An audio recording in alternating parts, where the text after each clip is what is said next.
CEAP, Centro Espírita Altivo Panfiro. Uma casa de amor.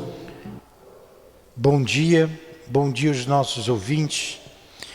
Que Jesus abençoe a nossa manhã de estudos. Vamos ler o Evangelho, fazer a nossa prece e dar continuidade aos estudos do livro O Céu e o Inferno. O capítulo 11, Amar o próximo como a si mesmo. Acreditai que é o item 10. Acreditai que estas sábias palavras, amai muito para seres amados, farão o seu caminho. Elas são revolucionárias e seguem uma rota fixa, invariável. Vós, porém, que me ouvis, já adquiristes qualidades, pois sois infinitamente melhores do que há 100 anos. Vos modificastes de tal forma para melhor, que atualmente aceitais, sem contestar, uma série de novas ideias sobre a liberdade e a fraternidade que outrora teríeis rejeitado. Ora, daqui a 100 anos aceitareis com a mesma facilidade aquelas que hoje ainda não puderam entrar em vossa cabeça. Amado Mestre Jesus, guia e amigo de nossas vidas, nos reunimos em Teu nome e em nome de Deus para estudarmos a doutrina espírita. Inspira-nos, Senhor, proteja-nos e enviai os Seus mensageiros para nos ajudar na compreensão desta obra. Então rogamos que o nosso Allan Kardec nos ajude, que o nosso irmão, o professor José Jorge, o patrono desse estudo, o altivo e os espíritos guias da nossa casa de amor. Em nome desse sentimento sublime, o amor, do nosso amor, do Teu amor, Senhor, mas acima de tudo do amor de Deus, nosso Pai, é que iniciamos os estudos desta manhã. Que assim seja. Graças a Deus.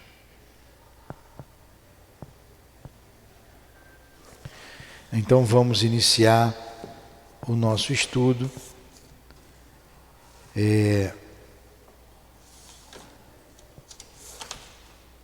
Paramos no capítulo 10 sobre os demônios. Vamos estudar a origem da crença nos demônios, os demônios segundo a Igreja, os demônios segundo o Espiritismo. Origem da crença nos demônios. 1. Os demônios têm, em todas as épocas, desempenhado um grande papel nas diversas teogonias. O que é uma teogonia? Está no rodapé do nosso livro. Nas religiões politeístas, doutrina, narração que explica o nascimento dos deuses. Então a teogonia é uma doutrina politeísta, né, que explica o nascimento dos deuses. Então vamos lá. Lendo de novo, os demônios têm em todas as épocas desempenhado um grande papel nas diversas teogonias. Agora fez sentido, né? Embora consideravelmente decaídos na opinião geral, a importância que ainda se lhes atribui em nossos dias dá a essa questão uma certa gravidade, porque ela toca mesmo no fundo das crenças religiosas. Eis porque é útil examiná-la com os desdobramentos que ela comporta. A crença em um poder superior é instintiva nos homens. Por isso a encontramos sob diferentes formas, em todas as épocas no mundo. Se hoje, com grau de adiantamento intelectual a que os homens chegaram, eles ainda discutem sobre a natureza e os atributos desse poder, quanto mais imperfeitas deveriam ser as suas noções a esse respeito no começo da humanidade. Está bem claro esse primeiro item, né? Não precisa nem explicar, né? O quadro que para nós se apresenta da inocência dos povos primitivos, em contemplação diante das belezas da natureza, na qual eles admiram a bondade do Criador, é sem dúvida muito poético, mas nele falta realidade. Quanto mais o homem se aproxima do estado natural, mais o instinto domina, como se pode verificar ainda entre os povos selvagens e bárbaros nos nossos dias. O que mais o preocupa, ou melhor, o que exclusivamente o ocupa, é a satisfação das necessidades materiais, porque outras eles não têm.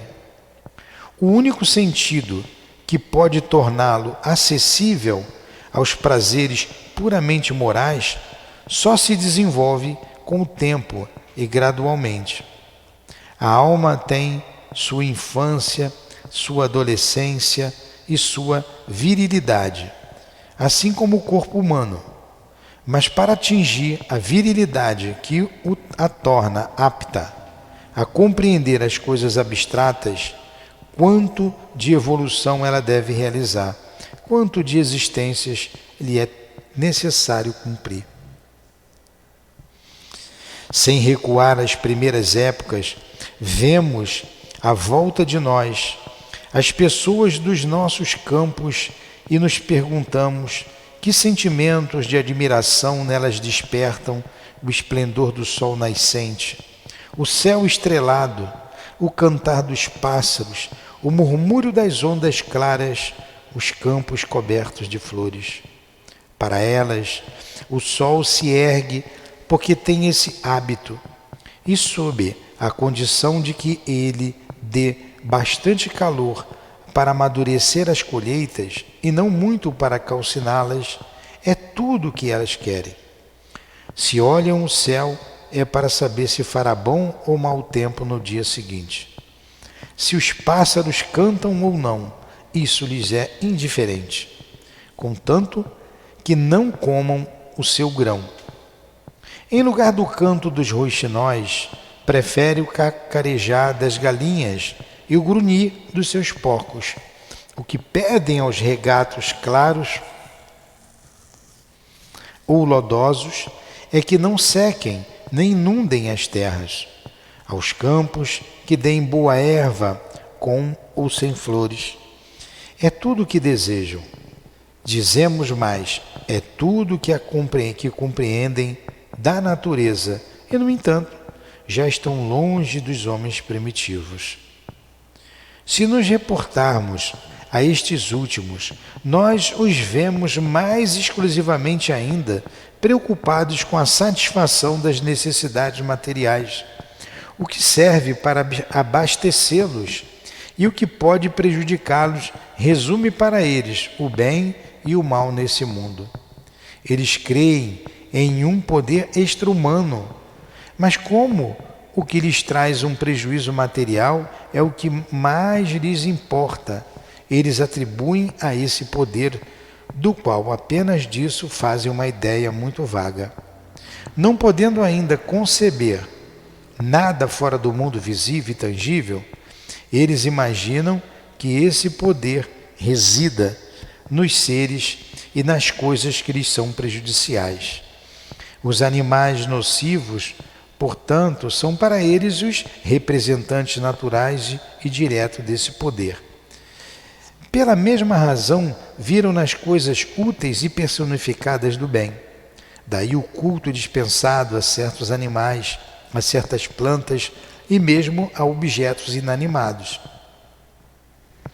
Mas o homem geralmente é mais sensível ao mal que ao bem. O bem lhe parece natural, enquanto que o mal o afeta mais. Eis porque, em todos os cultos primitivos, as cerimônias em homenagem ao poder maligno são as mais numerosas. O medo prevalece sobre o reconhecimento. Durante muito tempo, o homem concebeu apenas o bem e o mal físicos. O sentimento do bem moral e do mal moral marcou um adiantamento da inteligência humana.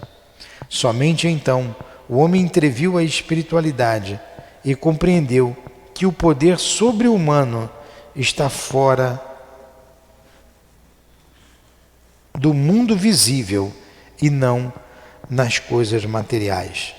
Esse foi o trabalho de algumas inteligências de alta qualidade, mas que não puderam, no entanto, superar certos limites. Como se via uma luta incessante entre o bem e o mal, e frequentemente o mal suplantar o bem, como por outro lado não se podia racionalmente admitir que o mal fosse a obra de um poder benéfico, chegou-se à conclusão de que existiam dois poderes rivais governando o mundo. Daí nasceu a doutrina dos dois princípios, a do bem e o do mal, o do bem e do mal. Doutrina lógica para essa época, porque o homem ainda era incapaz de conceber uma outra e de penetrar a essência do Ser Supremo.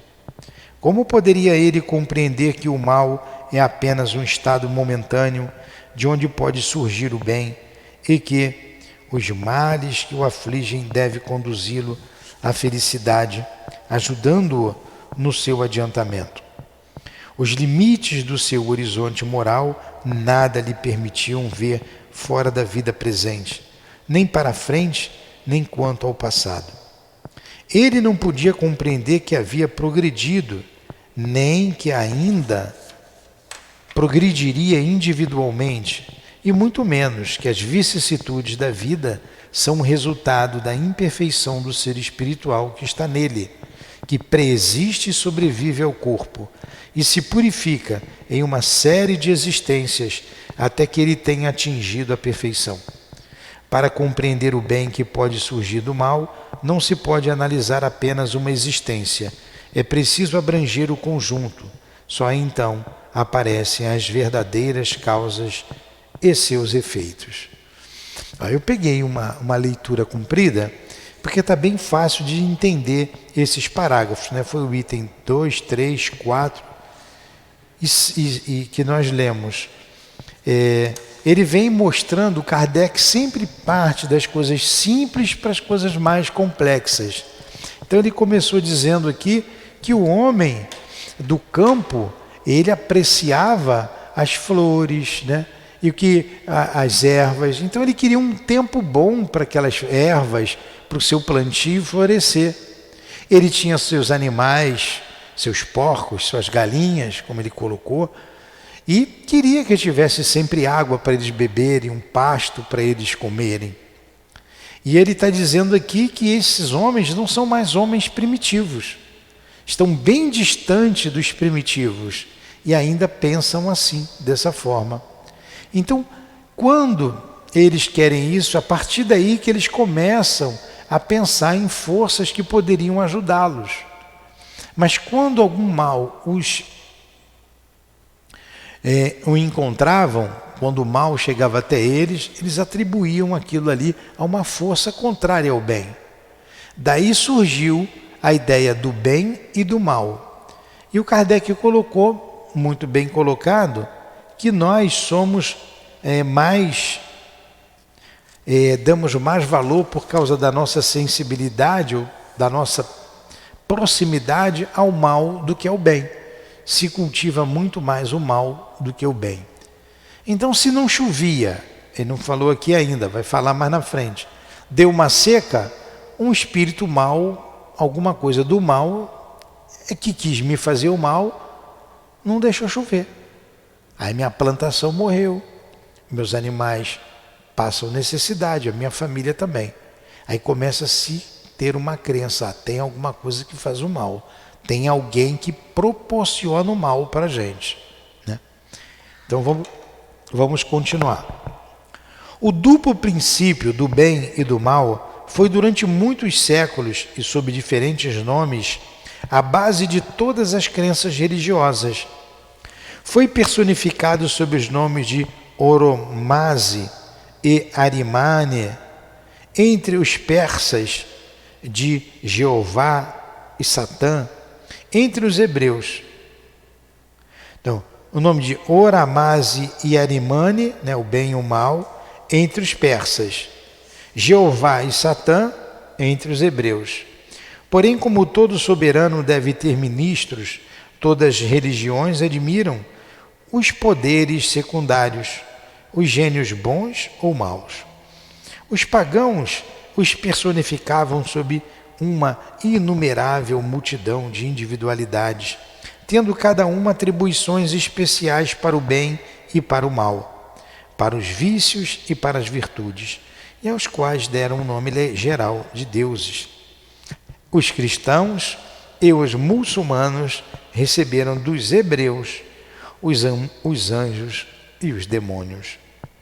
A doutrina dos demônios, portanto, tem sua origem na antiga crença nos dois princípios, a do bem e a do mal.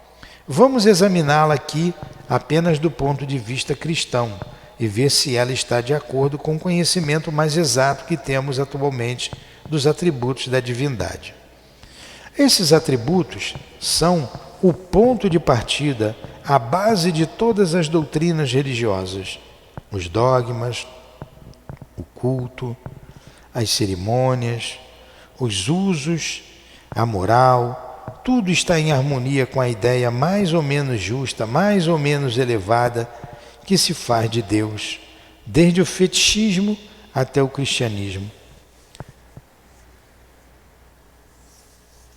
Se a crença, se a essência íntima de Deus ainda é um mistério para nossa inteligência, nós entramos, entretanto, o compreendemos melhor do que ele jamais foi compreendido, graças aos ensinamentos do Cristo. Então hoje a gente entende melhor as crenças, melhor Deus, graças a Jesus, né? Antes não entendíamos nada e a gente ainda não compreende a essência de Deus. O cristianismo, de acordo com a razão, nos ensina que Deus é único, eterno, imutável, material, todo-poderoso, soberanamente justo e bom, infinito em todas as suas perfeições.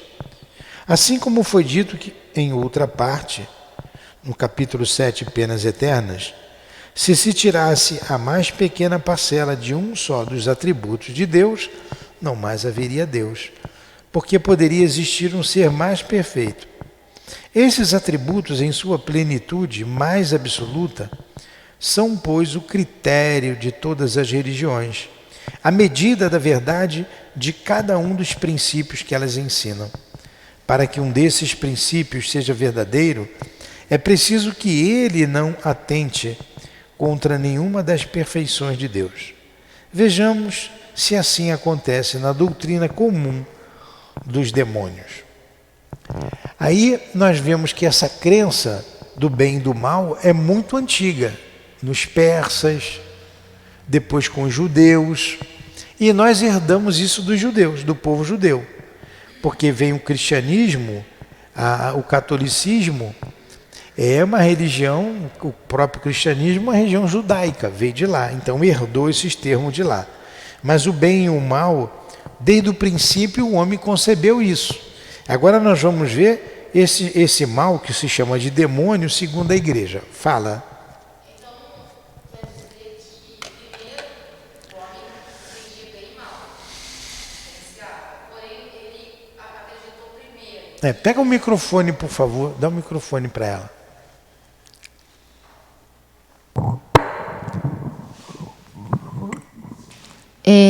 O homem ele acreditava no bem e no mal, mas ele primeiro acreditou numa entidade, vamos dizer assim, maléfica, para depois vir a entender, conhecer Deus? Você tem a mitologia grega, você tem a mitologia romana. Então essas ideias pagãs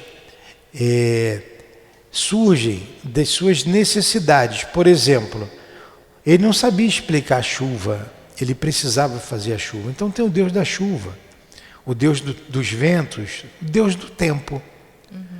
Você tem o Deus do trovão. Ele vai criando deuses para aquilo que ele não consegue explicar racionalmente. É um processo de desenvolvimento da inteligência. Sim. Hoje a gente já sabe que não tem Deus do trovão, Deus do casamento, né? Tem Afrodite, eu acho que é do amor, não é? Deus do amor. Então, para todas as necessidades do homem, ele foi criando esses deuses, né? É o mesmo princípio da oferenda. Porque hoje você tem as oferendas, vão ali, fazem um despacho, por exemplo. Aquilo é uma oferenda, não é? Sim. Como é que isso começou? Começou porque achava que Deus tinha que ser agradado para que ele obtivesse determinada coisa. Então começou oferecendo frutas, oferecendo sementes, Animais, para que ele pessoas. pudesse ter uma colheita melhor, para ele pudesse ter as coisas que ele queria na vida. Depois ele acha que Deus era muito importante e que se você oferecesse um animal, Deus ficaria mais feliz, porque tinha uma vida. Aí faz oferenda dos animais. Mais para frente, ele diz assim, se oferecer o sangue de um humano, ele vai ficar mais feliz ainda.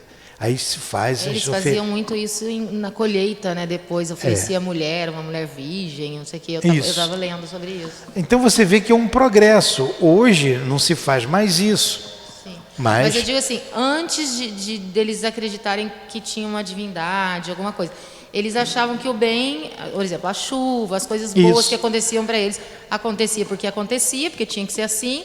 E o mal era que alguém não queria que acontecesse alguma coisa boa para eles. Exatamente. E criaram um demônio. por aí exemplo. eles faziam oferenda para o mal não fazer mal a Entendi. ele. É isso aí mesmo. Teu raciocínio está certo. Agora, como é que isso tudo começou na igreja? É o que a gente vai estudar agora. Na igreja tem a questão do mal, que é o demônio. Vamos lá. Segundo a igreja, Satã, o chefe ou o rei dos demônios, não é uma personificação alegórica do mal, mas um ser real, fazendo exclusivamente o mal, enquanto que Deus faz exclusivamente o bem. Aceitemo-lo, pois, tal como nos é dado. Então, segundo a igreja, não é uma personificação, é um ser real. Satã, o Satanás, é o chefe dos capetas, é ele. Tá? Ele faz o mal e Deus faz o bem. Satã existe de toda a eternidade como Deus ou é posterior a Deus? Uma pergunta que ele coloca aqui. Satã existe de toda a eternidade como Deus ou é posterior a Deus? Aí ele responde. Olha como é que Kardec tudo lá do simples, da coisa mais fácil, vai caminhando para o difícil, para a gente entender bem. Ele faz uma pergunta para a gente poder pensar. Ele mesmo responde, ó, se existe de toda a eternidade, ele é incriado. Se Satã existe de toda a eternidade como é Deus, Satã também é incriado. E por consequência, igual a Deus. Neste caso, Deus não é mais único. Existe o Deus do bem e o Deus do mal. Correto? É o raciocínio dele. Mas se um dos atributos de Deus é a unicidade, Deus é único, como pode existir um Deus do mal? Então Satã foi incriado. Agora, se Satã foi posterior a Deus, Deus criou. É isso aí, ó. Então ele é uma criatura de Deus. Deus criou. Visto que só faz o mal, que é incapaz de fazer o bem e de se arrepender pelo mal praticado, Deus criou um ser consagrado eternamente ao mal. Se o mal não é obra de Deus, mas a obra de uma de suas criaturas predestinadas a fazê-lo, Deus sempre é o primeiro autor do mal. E então ele não é infinitamente bom. O mesmo acontece com todos os seres maus chamados demônios. Olha o raciocínio lógico de Kardec, né? Se ele é anterior a Deus, ele também é um Deus, ele é incriado. Então Deus não é único, ele não está sozinho. Tem um outro Deus, o Deus do mal. Mas se ele foi criado depois, foi Deus que criou. então Deus já não é mais soberanamente bom, porque Ele criou o mal para fazer o mal.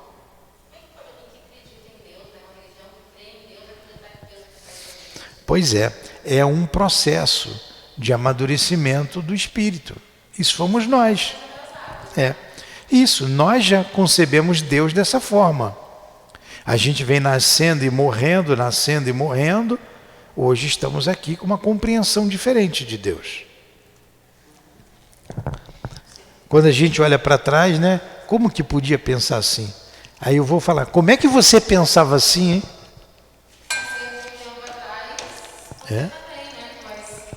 Eu não, eu estou aqui em missão, eu não. Não é lógico? Né? Então vamos lá. Essa foi durante muito tempo a crença sobre esse assunto.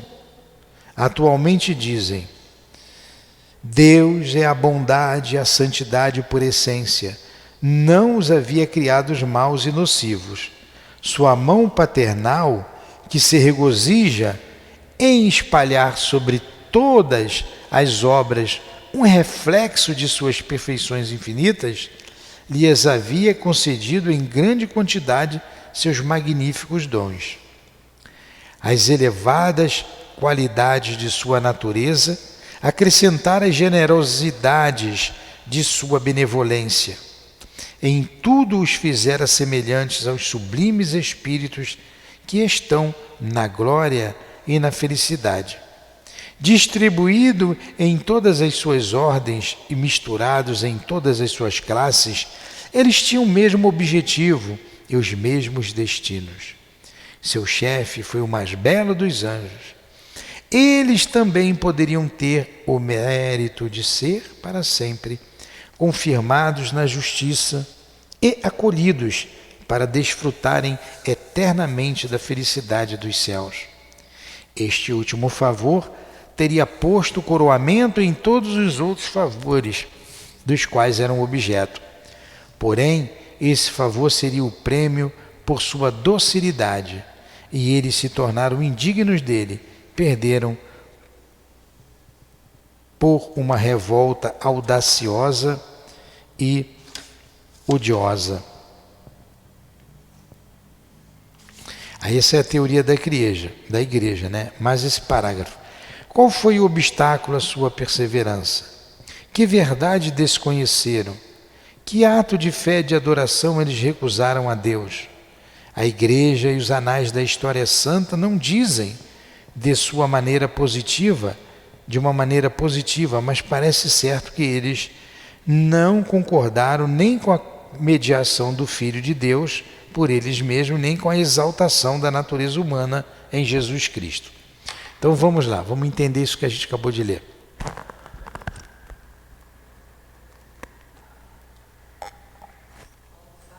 Aqui eu bebo água.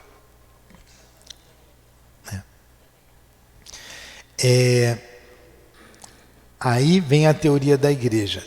Deus não criou mal, não criou o demônio, criou todo mundo bom. Todo mundo era bom. Eles tinham que ser dóceis a Deus. Mas um deles se revoltou, Lúcifer, o mais belo dos anjos. Se revoltou, não quis ser dócil a Deus e, como ele disse aqui, não aceitava Jesus como intermediário de Deus. Quer dizer, o anjo teve inveja. Ele vai descrever, ele vai contrapor esses argumentos.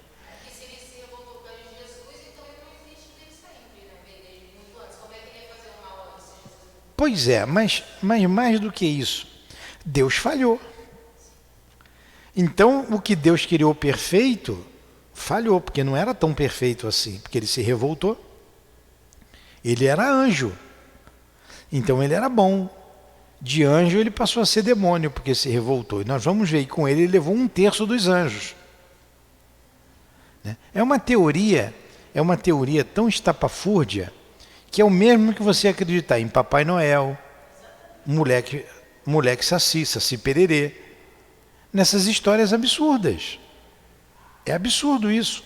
Então ele está dizendo aqui que eles se revoltaram, mas não sabe bem por que se revoltaram. Não quiseram ser dócil a Deus. Vamos acompanhando o raciocínio aqui, que é muito interessante.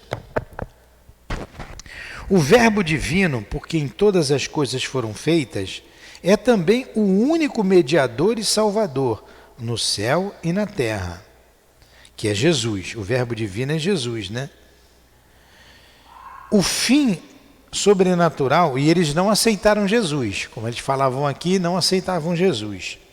O fim sobrenatural foi dado aos anjos e aos homens somente na previsão de sua encarnação e de seus méritos, porque não existe nenhuma proporção entre as obras dos mais eminentes espíritos e essa recompensa, que não é outra senão o próprio Deus. Nenhuma criatura poderia ali chegar sem essa intervenção maravilhosa e sublime da caridade.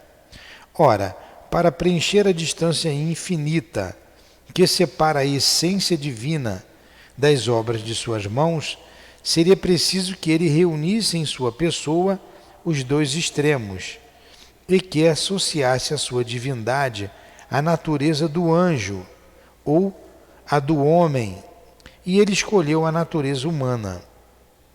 Esse projeto, concebido de toda a eternidade, foi revelado aos anjos muito tempo antes de sua realização.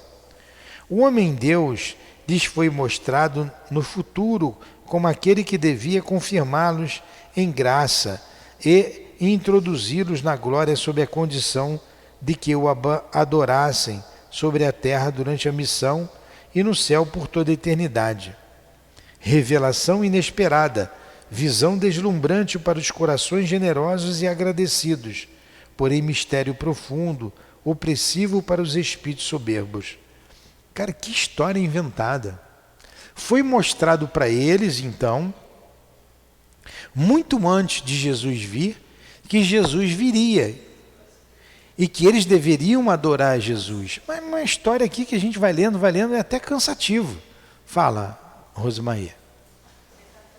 Que coisa complicada. Existe um grande atavismo nessa compreensão. Assim, a igreja traz o que ela quer colocar na cabeça do homem. Por quê? Porque lá no judaísmo, os anjos são os mensageiros de Deus. Como os judeus não reconhecem o Messias, não reconhecem Jesus. Deu a entender? Então, mas Kardec abordou isso aqui um pouquinho antes de você chegar. Ele abordou isso no judaísmo. Antes do judaísmo, ele abordou isso no início das colheitas. O homem, nós te explicamos aqui, porque você chegou um pouquinho depois. Ele começava, na sua maneira de entender Deus, ele queria criar seus bichos e não queria que faltasse água. Tinha que ter água. Ele queria plantar e para comer tinha que chover. Tinha que fazer um sol ameno. E quando isso não acontecia, ele atribuía algum mal. Começa a surgir a ideia do mal aí.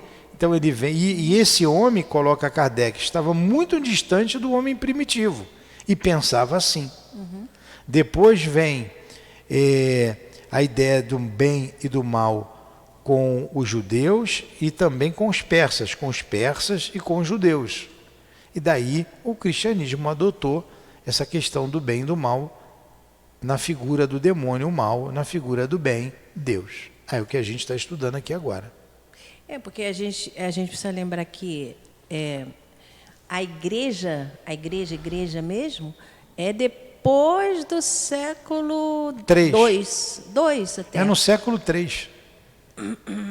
Já começou, porque eu estou colocando assim, porque Paulo desencarna em 64. Por século III, com Constantino. O último, tudo bem, 325. Entendi o que você falou. Que aí 325 é quando Constantino vence lá a batalha e junta Estado e Igreja. Isso. Mas antes mesmo já estava corrompida, que foi uma questão só de... Isso aí essa corrupção não acontece de uma hora para outra, ela vem num processo. Até num determinado momento retirar alguns trechos das escrituras, como a questão da reencarnação. Aí vem mexendo com tudo, vem mudando com tudo, até os dias atuais. Aí está aí o que a gente sabe o que é, né? Então vamos lá. Está entendendo o raciocínio? Tá, né? Você que está acompanhando. Esse fim sobrenatural, essa carga imensa de glória que lhes era proposta, não seria, pois, unicamente a recompensa por seus méritos pessoais. Eles não poderiam jamais atribuir a si mesmos os títulos e a posse. Um mediador entre eles e Deus, que injúria feita à sua dignidade.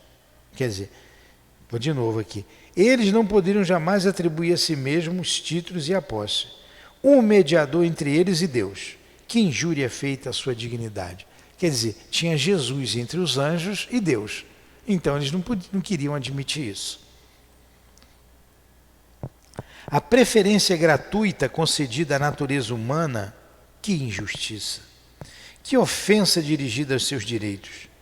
Essa humanidade que lhes é tão inferior, eles a verão um dia divinizada pela sua união com o Verbo, e sentada à direita de Deus sobre um trono resplandecente? Consentirão eles em lhe oferecer eternamente suas homenagens e sua adoração? Né? Agora você vê, os anjos se revoltaram com isso. E era anjo, hein? Imagine se fosse eu que estivesse lá. Se revoltaram contra Deus. Como é que pode isso? Como é que os homens, muito inferior a gente, podem um dia sentar à direita do trono de Deus? É manipulação de mente, tudo isso, sem dúvida. Essa doutrina provoca várias objeções. Ah não, ainda tem aqui, ainda tem mais, eu pulei. Constituirão eles em lhe oferecer eternamente suas homenagens e sua adoração, se revoltaram. Aí está aqui. Lúcifer e a terça parte dos anjos, a terça parte dos anjos, eu falo um terço, a terça parte dos anjos foram vencidos por esse pensamento de orgulho e de ciúme. São Miguel e com ele a maioria exclamaram: quem é semelhante a Deus? Ele é o mestre dos seus dons e soberano Senhor de todas as coisas. Glória a Deus e ao Cordeiro que será sacrificado pela salvação do mundo. Mas o chefe dos rebeldes, esquecendo que a sua nobreza e a sua prerrogativa e suas prerrogativas eram devidas ao seu Criador, ouviu apenas a sua imprudência e disse: sou eu mesmo quem subirá ao céu. Estabelecerei minha morada acima dos astros. Eu me sentarei sobre a montanha da aliança, nos flancos do Aquilão. Dominarei as nuvens mais elevadas e serei semelhante ao Altíssimo. Aqueles que partilharam seus sentimentos acolheram suas palavras com um murmúrio de aprovação. E eles se encontravam em toda a ordem da hierarquia, mas o seu grande número não os colocou a salvo do castigo. Mas que história mal contada. Que história mal contada. Manipulação. A gente vive isso na política hoje. A gente vive isso nas religiões hoje ainda. Manipulação.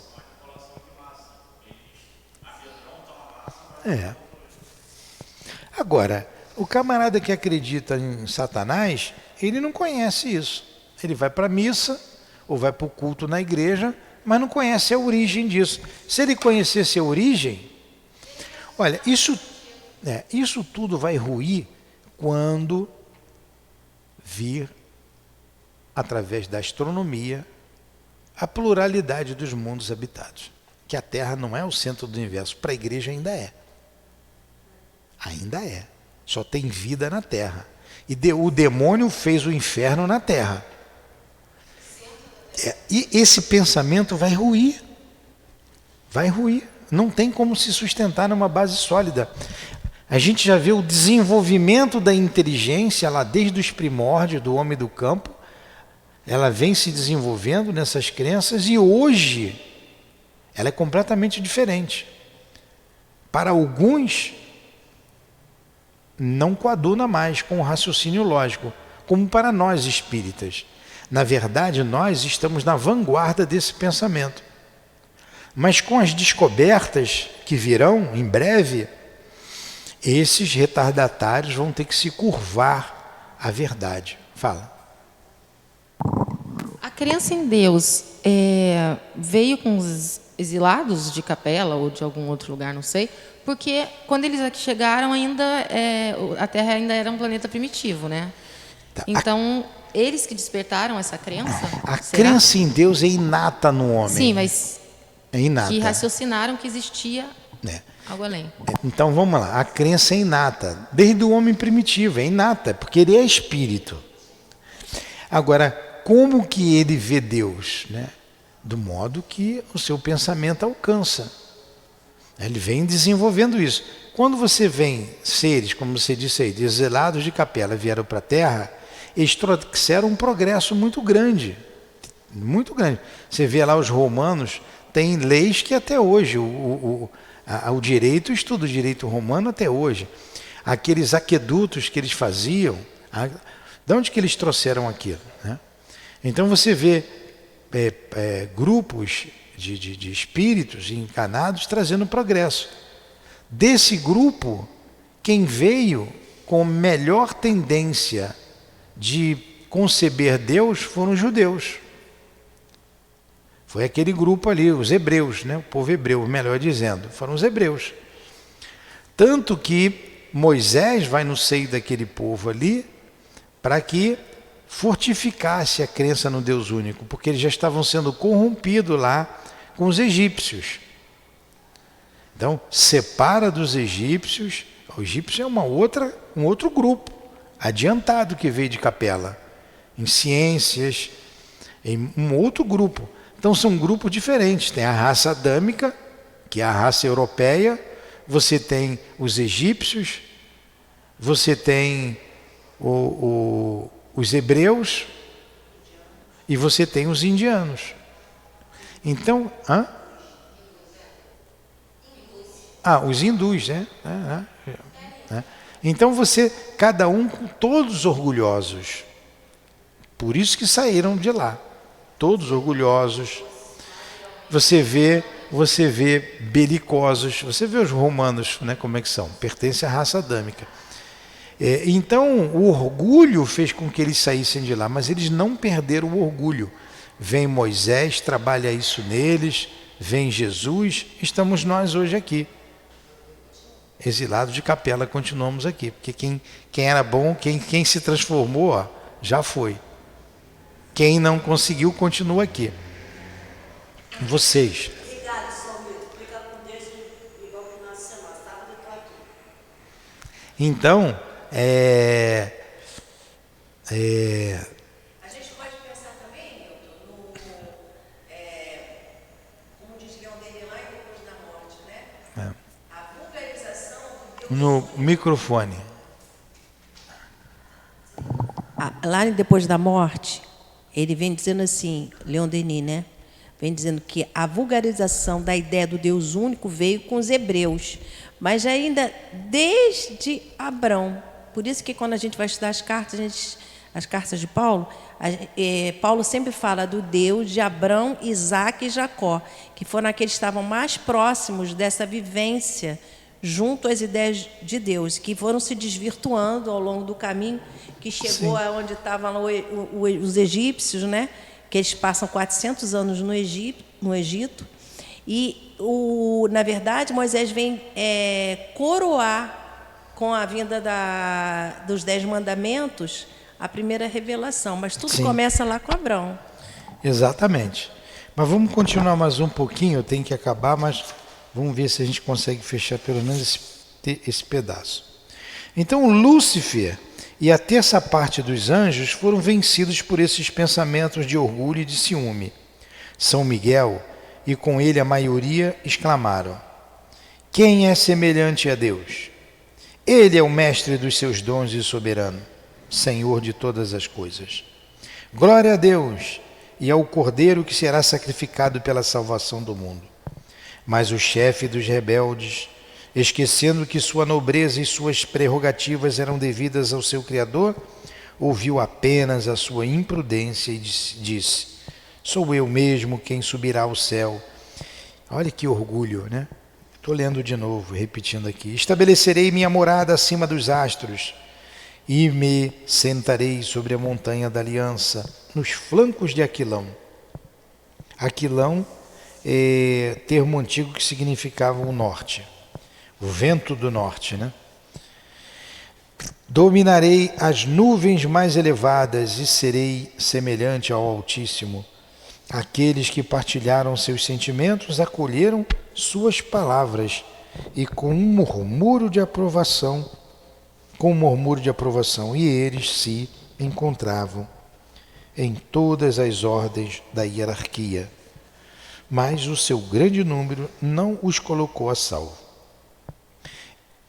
Essa doutrina provoca várias objeções. Aí vai vir a primeira objeção dessas doutrinas. Se Satã e os